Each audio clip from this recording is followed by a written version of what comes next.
Selamat sore, salam hormat dari saya, Bapak dan Ibu. Pada kesempatan kali ini, izinkan saya memperkenalkan diri saya, bernama Gomal Juni Yandris, Eskom Mkom. Sekarang dan atau saat ini saya sedang mengajukan sertifikasi dosen dengan bidang keilmuan saya adalah ilmu komputer, dengan kualifikasi pendidikan terakhir saya adalah Magister Ilmu Komputer dari Universitas Putra Indonesia atau UPI Padang. Pada program studi Magister Ilmu Komputer dengan program pendidikan Strata 2 yang saya peroleh pada tanggal lulus 10 Oktober 2015 dari Universitas Putra Indonesia atau UPI Padang. Dan gelar sarjana komputer saya peroleh dari Sekolah Tinggi Teknik Poliprofesi Medan pada program studi Teknik Informatika dengan program pendidikan Strata 1 atau S1 yang saya peroleh pada tanggal lulus 1 Oktober 2011 dari Sekolah Tinggi Teknik Poliprofesi Medan. Di dalam melaksanakan tugas-tugas saya selaku dosen dan atau tugas-tugas tambahan yang saya terima dari universitas, saya senantiasa berusaha untuk bersikap jujur, konsisten, berdedikasi dengan loyalitas dan kinerja yang terbaik saya berikan, dan berpegang teguh pada prinsip-prinsip serta aturan-aturan dan peraturan yang berlaku di Universitas Labuan Batu. Saya mulai bekerja sebagai dosen di Universitas Labuan Batu sejak tahun 2013, yang dimana dengan masa percobaan 2 tahun dan pada akhirnya ditetapkan menjadi dosen tetap Universitas Labuan Batu, terhitung sejak tanggal 28 November 2015.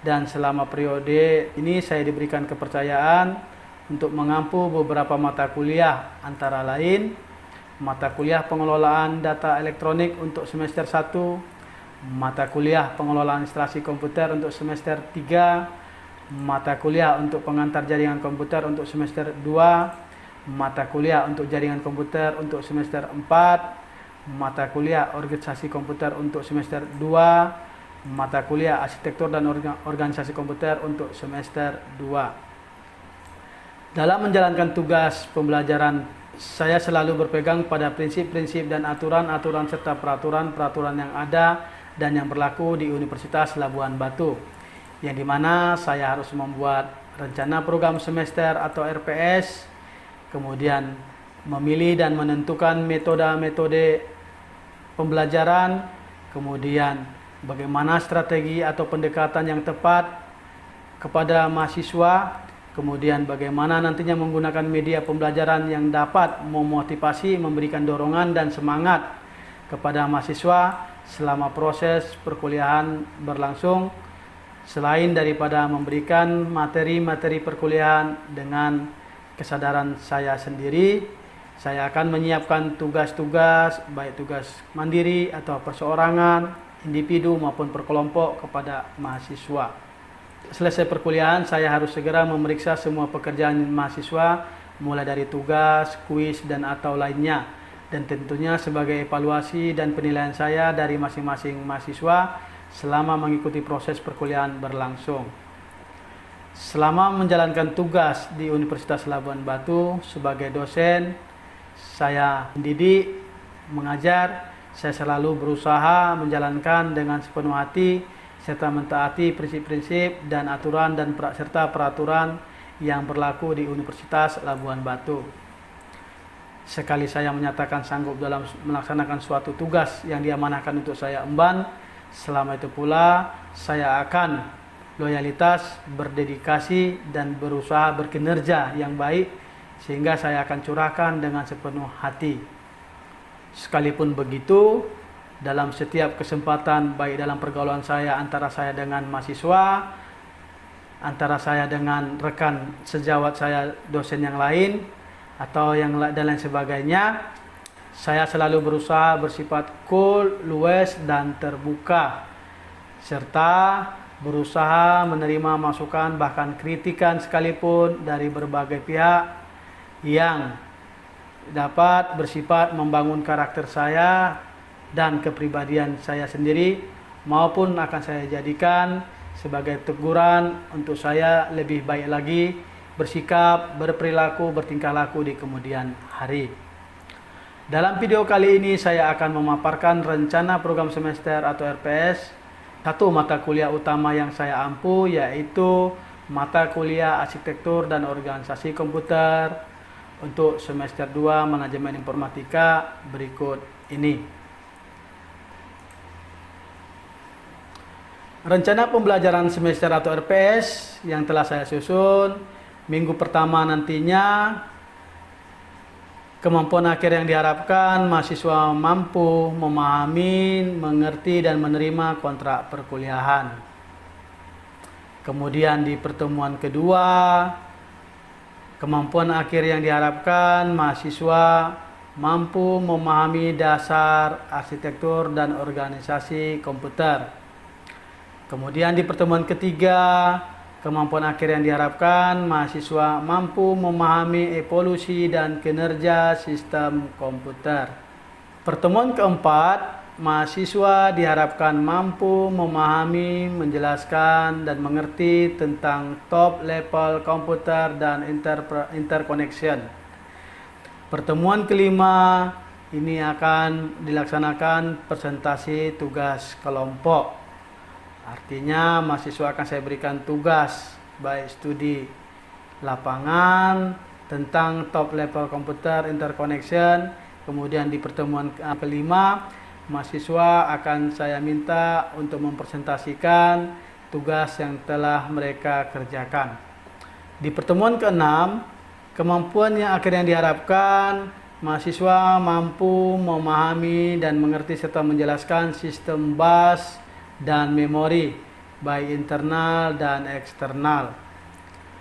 Pada pertemuan ketujuh, kemampuan akhir yang diharapkan yaitu pertemuan ketujuh nantinya akan diadakan kuis menjelang UTS, yang dimana pertanyaan-pertanyaan atau soalan-soalan kuis ini diambil dari paparan-paparan atau materi perkuliahan dari pertemuan kedua sampai kelima, maupun nantinya pertanyaan-pertanyaan atau paparan-paparan dari presentasi tugas-tugas kelompok mahasiswa. Kemudian pada pertemuan ketujuh ini akan ada pelaksanaan UTS, ujian tengah semester, yang dimana pelaksanaan ujian tengah semester mahasiswa punya kewajiban dan tanggung jawab.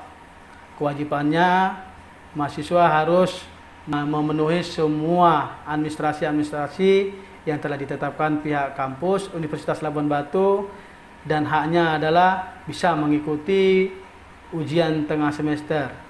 Berikutnya di pertemuan ke-9, kemampuan akhir yang diharapkan mahasiswa mampu memahami, menjelaskan apa dan bagaimana input output system atau sistem input dan output atau I/O system. Berarti sistem masukan dan sistem keluaran. Di pertemuan ke-10, mahasiswa diharapkan mampu memahami, mengerti, dan menjelaskan dukungan sistem operasi, baik sistem operasi maupun program aplikasi. Di pertemuan ke-11, diharapkan mahasiswa mampu memahami dan menjelaskan aritmatika komputer. Pertemuan ke-12, kemampuan akhir yang diharapkan mahasiswa mampu memahami, mengerti, dan menjelaskan apa itu set instruksi atau karakteristik dan addressing mode. Pertemuan ke-13, kemampuan akhir yang diharapkan mahasiswa mampu memahami, mengerti, dan menjelaskan struktur dan fungsi CU, control unit, dalam CPU, Central Processing Unit. Pada pertemuan ke-14, akan dilaksanakan yang namanya presentasi tugas kelompok. Tugas kelompok ini nantinya mahasiswa diharapkan mampu memaparkan dari tugas kelompoknya dari materi-materi struktur dan fungsi CU, kontrol unit dalam CPU, dan materi-materi perkuliahan sebelumnya. Pertemuan ke-15 adalah pertemuan kemampuan akhir yang diharapkan dari mahasiswa, yaitu mampu menjawab soalan-soalan yang ada pada kuis, yang dimana soalan-soalan diangkat dari materi-materi sebelumnya, bahkan maupun nantinya dari presentasi tugas kelompok. Berikutnya di pertemuan ke-16 Ini adalah kemampuan akhir yang diharapkan dari mahasiswa adalah mampu nantinya menyelesaikan, mengerjakan soalan UAS, ujian akhir semester. Yang dimana pada UAS ini juga mahasiswa punya hak dan kewajiban. Kewajiban mahasiswa menyelesaikan semua administrasi yang telah ditentukan pihak Universitas Labuan Batu. Kemudian haknya adalah silakan mengikuti ujian akhir semester di Universitas Labuan Batu. Inilah paparan RPS yang telah saya susun. Demikianlah pemaparan rencana program semester ini, dan untuk melengkapi pemaparan rencana program semester RPS ini, turut saya lampirkan video pembelajaran mata kuliah yang saya ampu, yaitu mata kuliah Arsitektur dan Organisasi Komputer untuk semester 2 Manajemen Informatika. Selamat menyaksikan dan selamat sore. Ya, selamat sore mahasiswa-mahasiswi kami. Ya, pada sore hari yang berbahagia yang indah ini, kita akan memulai perkuliahan kita. Tapi sebelum memulai, saya akan memaparkan kontrak perkuliahan kita dengan kode mata kuliah PEMIN 62208 dengan mata kuliah Organisasi Komputer di program studi Manajemen Informatika semester 2 ya. Yang dimana saya sendiri dosen pengampunya, Gomal Juniandris, Eskom Mkom. Yang dimana NIDN saya, nomor induk dosen nasional saya 0124068301. Kemudian nomor HP saya yang bisa dihubungi dan WhatsApp saya, WA saya 082277164164. Yang dimana nantinya saya akan buat grup WA kamu nantinya, grup WA MI 2 ya. MI 2 berarti Manajemen Informatika 2 ya, Orkom, Organisasi Komputer. Untuk apa Pak? Grup WA. Di sana nanti saya akan paparkan materi-materi tambahan, tugas tambahan baik kelompok maupun perorangan. Kemudian apa saja kendala-kendala kamu nanti di masa perkuliahan, kamu bisa silakan curhat atau cerita atau menyampaikan unek-unek atau menyampaikan apa yang perlu kamu sampaikan, yang kamu pertanyakan apabila di waktu perkuliahan seperti biasa, waktu dan tempat tidak mengizinkan ya. Ini idenya. Artinya WhatsApp ini atau grup WA yang saya buat nantinya, ini adalah untuk forum diskusi kita dan sekaligus silaturahmi. Jelas? Jelas? Oke, sebelum kita memulai perkuliahan, ada baiknya kita berdoa menurut aliran agama dan kepercayaan masing-masing. Sebelum memulai perkuliahan, berdoa kita mulai.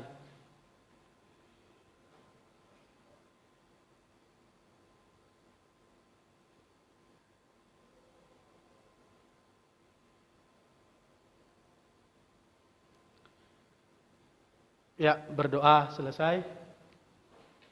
Oke, sudah. Kenapa Pak berdoa sebelum memulai perkuliahan? Supaya kita walaupun di sore hari yang indah ini tetap segar, berbahagia, diridhoi Tuhan ya. Amin ya. Oke, lanjut. Kontrak perkuliahan saya adalah, ada pertanyaan. Loh, langsung kok ada pertanyaan Pak, ya kan? Kok ada pertanyaan Pak, berarti pertanyaan adalah kenapa ada kontrak perkuliahan? Kontrak perkuliahan kita buat supaya ada apa?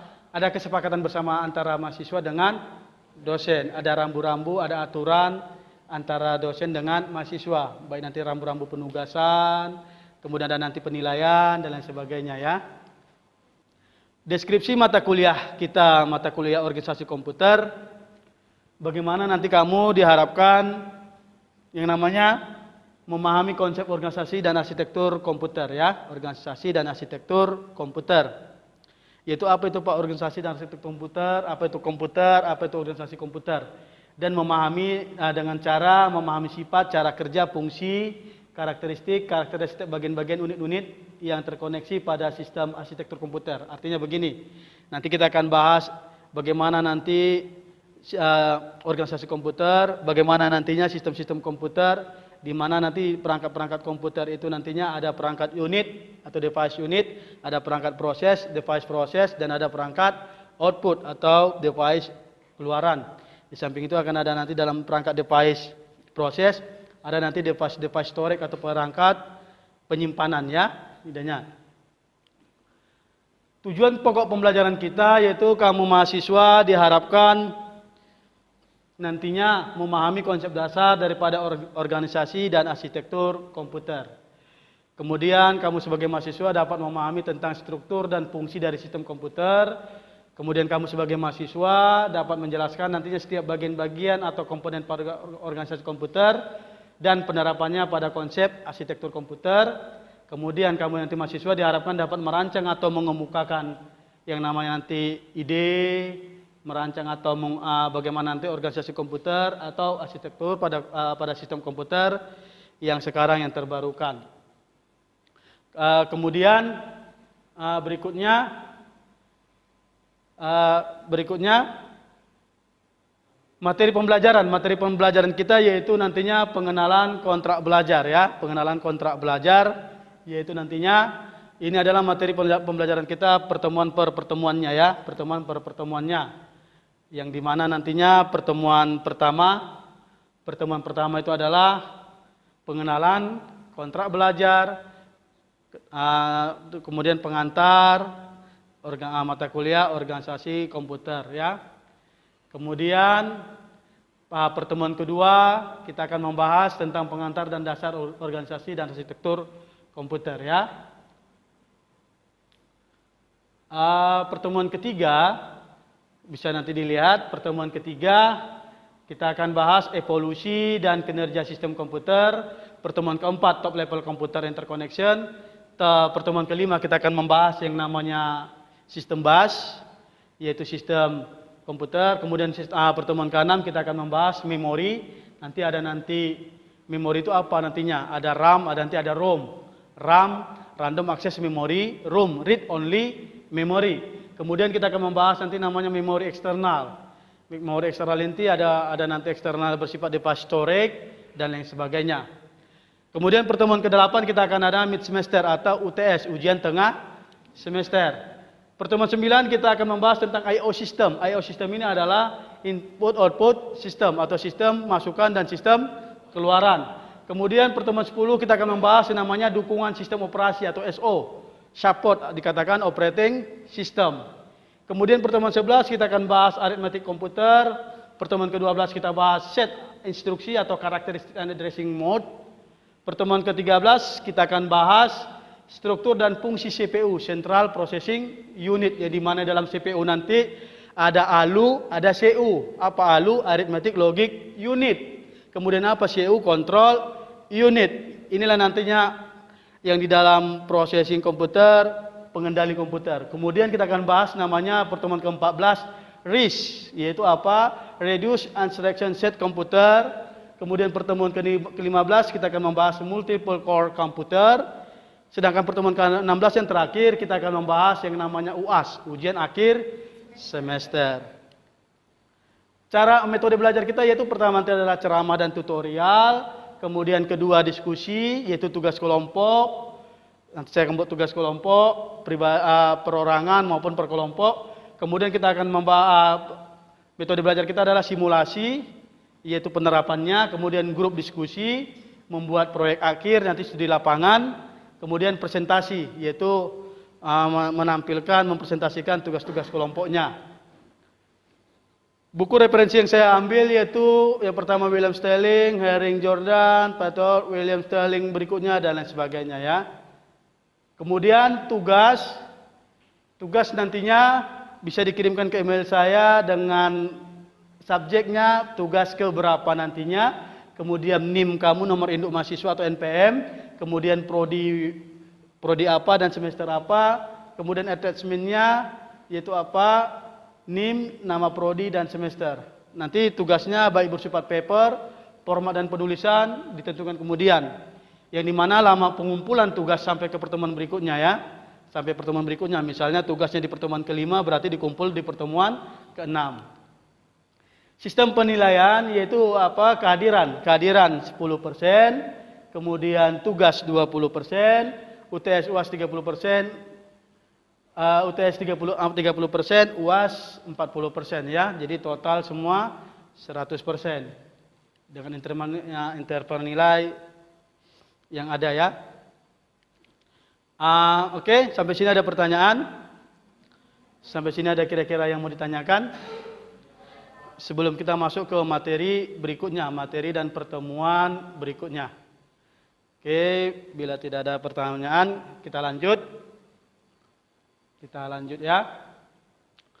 Yaitu langsung kita organisasi komputer atau organisasi dan arsitektur komputer ya. Arsitektur komputer. Ya. Organisasi komputer ya berkaitan dengan unit-unit operasional dari interkoneksinya yang akan memperlihatkan spesifikasi arsitektur ya, spesifikasi arsitektur. Yang dimana arsitektur komputer itu berkaitan dengan atribut-atribut sebuah sistem yang punya dampak langsung pada eksekusi sebuah program ya, artinya execute program. Oke. Ya, mana dia? Ini dia device komputer, perangkat-perangkat komputer ya. Ada nantinya device input atau masukan, device proses, kemudian device output ya. Yang dimana ada nanti device input, perangkat masukan, ada scanner, ada mikrofon, kemudian ada keyboard, ada mouse ya. Kemudian device proses seperti digambar, ada nantinya motherboard, ada prosesor, ada memori, ada hard disk, dan ada perangkat yang lainnya. Sedangkan device output atau unit keluaran, ada nanti speaker, ada nanti printer, ada nanti kemudian speaker untuk suara sound, printer untuk pencetakan. Ya, ya. Next lanjut.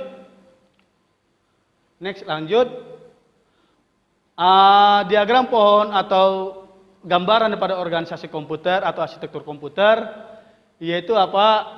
Kalau dia berdasarkan hierarki komputer, ada mainframe, ada mini komputer, ada workstation, ada personal komputer. Ini kita akan bahas di materi berikutnya. Kemudian ada PC atau komponen-komponen PC. Ada motherboard, ada memori, ada casing, ada power supply, ada CPU, expanded card, keyboard dan mouse ya. Seperti tadi yang ada di sini, ada tadi yang digambar-gambar ini ya, ada di gambar-gambar ini komponennya. Berikutnya ada input device atau perangkat masukan. Perangkat masukan atau input device ada keyboard, ada mouse, ada scanner, ada trackball seperti mouse, ada digitalizer, ada kamera. Kemudian perangkat device output, ada monitor, ada printer, ada flutter, ada speaker dan interface yang lainnya, interface pendukung lainnya.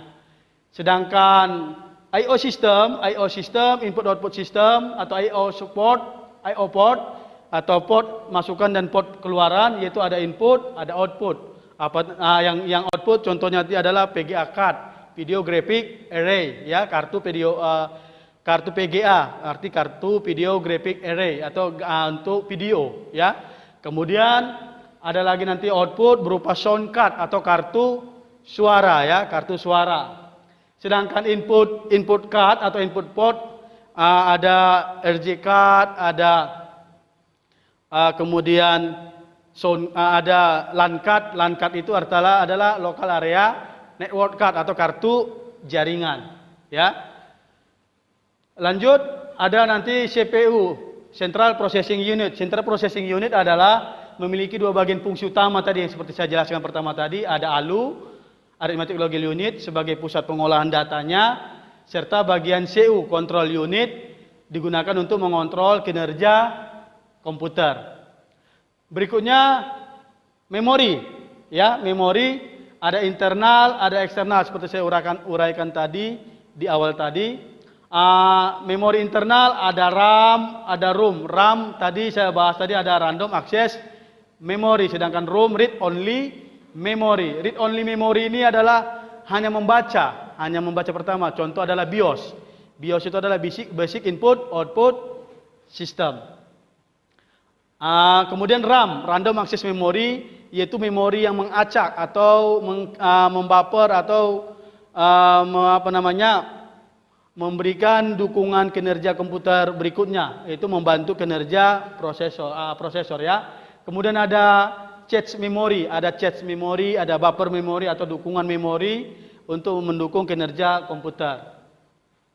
Kemudian sistem bus yaitu ada data bus atau data bus, ada address bus pengalamatan, ada control bus ya.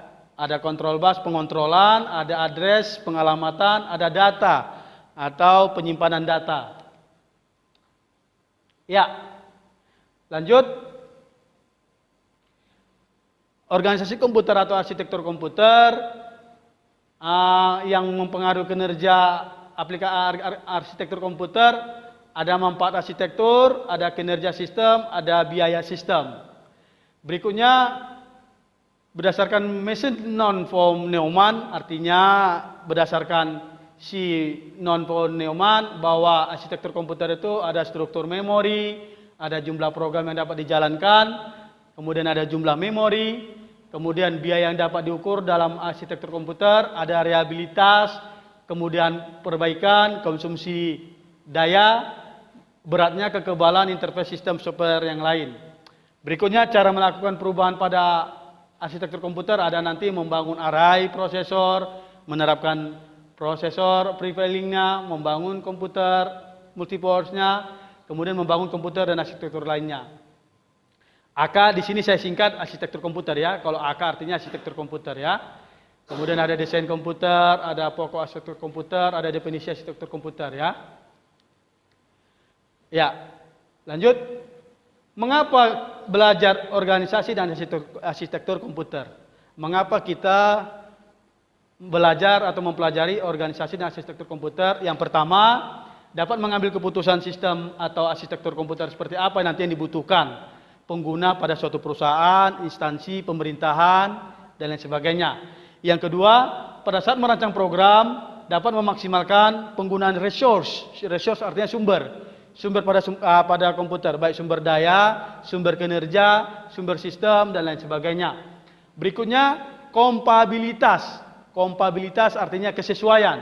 Kesesuaian antara hardware, perangkat keras, software, perangkat pengguna, hardware, perangkat keras, software, perangkat lunak, yaitu sistem operasi dan program aplikasi, dan sistem aplikasi yang lainnya yang telah dibuat. Yang keempat sebagai acuan dasar untuk memahami bidang ilmu arsitektur komputer ya, yang lebih lanjut. Sampai di sini ada yang mau ditanyakan? Sampai sini ada yang mau ditanyakan? Ya. Ada yang mau tanyakan? Oke. Bila sampai sini tidak ada yang mau ditanyakan, maka sebelum saya mengakhiri perkuliahan saya ini, sebelum kita mengakhiri topik perkuliahan kita ini, ada baiknya kita tafakur sujud sejenak sembari berdoa menurut aliran agama dan kepercayaan masing-masing. Karena kita pada sore hari yang indah ini, pada hari yang berbahagia ini, masih dipertemukan, masih dijumpakan, masih diberikan kesehatan, diberikan waktu dan kesempatan untuk berkumpul seperti biasa untuk mengikuti perkuliahan ini ya. Jadi mari kita berdoa menurut aliran agama dan kepercayaan masing-masing. Berdoa dimulai. Berdoa selesai. Oke. Saya mewakili Dewan Dosen kepada keluarga yang terjauh maupun yang terdekat, yang jauh maupun yang terdekat, hati-hati di jalan. Selamat sore, terima kasih.